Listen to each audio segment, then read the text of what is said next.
ಪ್ರಧಾನಮಂತ್ರಿ ನರೇಂದ್ರ ಮೋದಿ ವಿರುದ್ಧ ವಾಗ್ದಾಳಿಯನ್ನ ನಡೆಸಿದ್ದಾರೆ. ನಾಲಿಗೆ ಹರಿಬಿಟ್ಟಿದ್ದಾರೆ ಜೆಡಿಎಸ್ನ ಶಾಸಕ ಅರಸೀಕೆರೆಯ ಶಾಸಕರಾಗಿರುವಂತಹ ಕೆಎಂ ಶಿವಲಿಂಗೇಗೌಡ ವಾಗ್ದಾಳಿಯನ್ನ ನಡೆಸಿದ್ದಾರೆ. ಪ್ರಧಾನಮಂತ್ರಿ ನರೇಂದ್ರ ಮೋದಿ ಅವರ ವಿರುದ್ಧ ನಾಲಿಗೆಯನ್ನ ಹರಿಬಿಟ್ಟಿದ್ದಾರೆ. ಪ್ರಧಾನಮಂತ್ರಿ ನರೇಂದ್ರ ಮೋದಿ ಅವರ ವಿರುದ್ಧ ಇವರು ಮಾತನಾಡಿರುವಂತದ್ದು.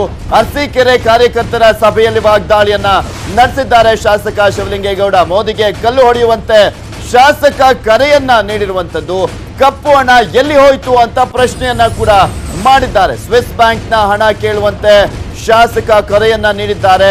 ಜೆಡಿಎಸ್ ಕಾರ್ಯಕರ್ತರಿಗೆ ಈ ಅರಸೀಕೆರೆಯ ಶಾಸಕ ಈ ರೀತಿಯಾಗಿ ಕರೆಯನ್ನ ನೀಡಿರುವಂತದ್ದು. ಕರೆ ಕೊಟ್ಟಿದ್ದಾರೆ ಶಾಸಕ. ಮೋದಿ ವಿರುದ್ಧ ಸಿಡಿದೇಳುವಂತೆ ಅವರು ಇಲ್ಲಿ ಉತ್ತೇಜನ ನೀಡುವಂತಹ ಕೆಲಸವನ್ನ ಮಾಡ್ತಾ ಇದ್ದಾರೆ. ಮೋದಿಗೆ ಕಲ್ಲು ಹೊಡೀರಿ ಅಂತೆಲ್ಲ ಅವರು ಹೇಳಿರುವಂತದ್ದು. ಸ್ವಿಸ್ ಬ್ಯಾಂಕ್ ನಲ್ಲಿ ಇದ್ದಂತ ಕಪ್ಪು ಹಣ ಎಲ್ಲೋಯ್ತು ಅಂತ ಕೂಡ ಪ್ರಶ್ನೆ ಮಾಡಿದ್ದಾರೆ. ಬಹಳ ಜನ 60-70 ವರ್ಷದಿಂದ ಈ ದೇಶದಲ್ಲಿ ರಾಜಕಾರಣಗಳೆಲ್ಲ ತಗೊಂಡು ಸ್ವಿಸ್ ಬ್ಯಾಂಕ್ ದುಡ್ಡಿಟ್ಟಿದ್ದಾರೆ.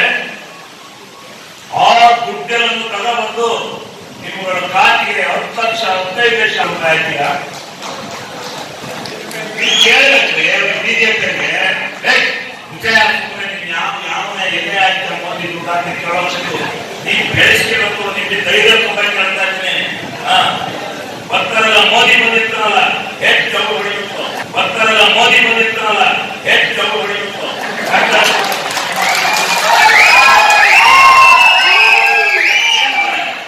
ಒಟ್ಟು ಮಾತ್ರ ಹಾಕಿಲ್ಲ.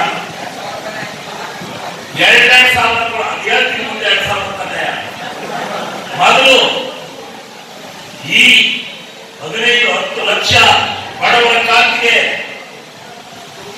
ಯಾವ ಸ್ವಿಸ್ ಬ್ಯಾಂಕ್ ಈ ದೇಶದಲ್ಲಿ ಎಲ್ಲೆಲ್ಲೋ ಇಟ್ಟಲ್ಲ ಕಳೆದುಕೊಂಡು ಅದೆಲ್ಲರೂ ತಗೊಂಡು ಹಾಕ್ತೀನಿ ಅಂತ ಹೇಳಿ ಬಂತ.